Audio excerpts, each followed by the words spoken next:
Hello മക്കളെ, U P class മുതൽ high school higher secondary വിഭാഗം വരെ ചോദിക്കാൻ സാധ്യതയുള്ള ഒരു ചോദ്യമാണ് അഭിമുഖ ചോദ്യാവലി തയ്യാറാക്കുക. കഴിഞ്ഞ വർഷം 9ാം ക്ലാസ്സിൽ വരെ ചോദിച്ചൊരു ചോദ്യമാണിത്. അഭിമുഖ ചോദ്യാവലി തയ്യാറാക്കുമ്പോൾ എന്താ നമ്മൾ ശ്രദ്ധിക്കേണ്ടത്? അതൊരു പ്രധാന ഘടകമാണ്.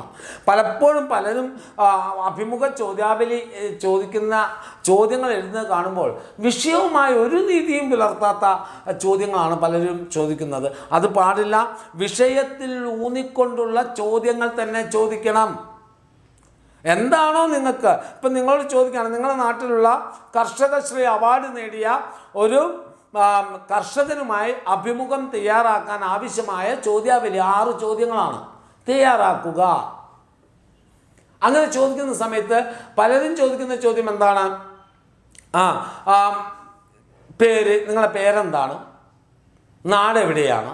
കാരണം അദ്ദേഹത്തിൻ്റെ പേരും നാടും നിങ്ങൾക്ക് അറിയുന്നത് കൊണ്ടല്ലേ നിങ്ങൾ അദ്ദേഹത്തെ കാണാൻ പോകുന്നതും എന്ത് ചെയ്യുന്നത്, അദ്ദേഹത്തോട് അഭിമുഖം നടത്താൻ തീരുമാനിക്കുന്നതും.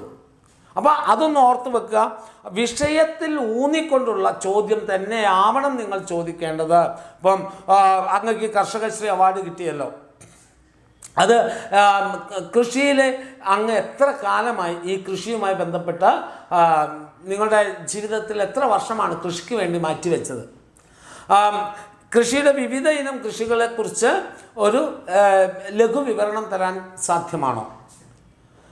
അങ്ങനെയുള്ള എന്താണോ നിങ്ങൾക്ക് വിഷയം, ആ വിഷയത്തിൽ ഊന്നിയായിരിക്കണം. ഭാഷാപരമായ പ്രത്യേക ലളിതമായ ചോദ്യങ്ങൾ, അതുപോലെ തന്നെ ഭവ്യമായ ചോദ്യങ്ങൾ.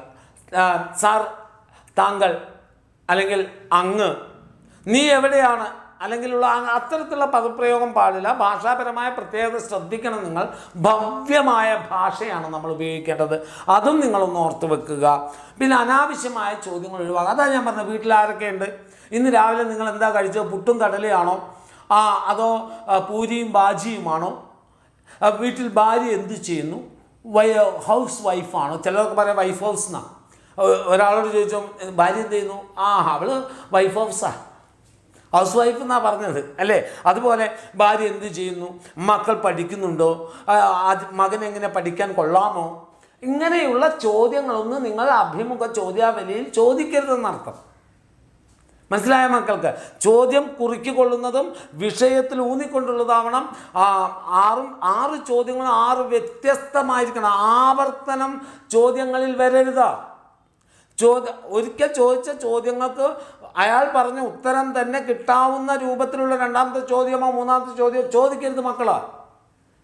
മനസ്സിലായോ? അപ്പം കൃത്യമായി തന്നിരിക്കുന്ന വിഷയത്തിൽ ഊന്നിക്കൊണ്ടുള്ള ചോദ്യങ്ങളാവണം ചോദിക്കേണ്ടത്. ഓക്കെ ആണോ മക്കളെ? അപ്പം അഭിമുഖ ചോദ്യാവലി തയ്യാറാക്കുമ്പോൾ എന്തെല്ലാം ശ്രദ്ധിക്കണമെന്ന് മനസ്സിലായോ? ക്ലിയർ ആണോ? ഓക്കെ ആണോ? എങ്കിൽ എല്ലാവരും ഒന്ന് പുഞ്ചിരിച്ച് എന്നിട്ട് അടുത്ത വീഡിയോയുമായി നമ്മൾ കാണുന്നവരെ വീണ്ടും കാണാം അല്ലേ മക്കളെ?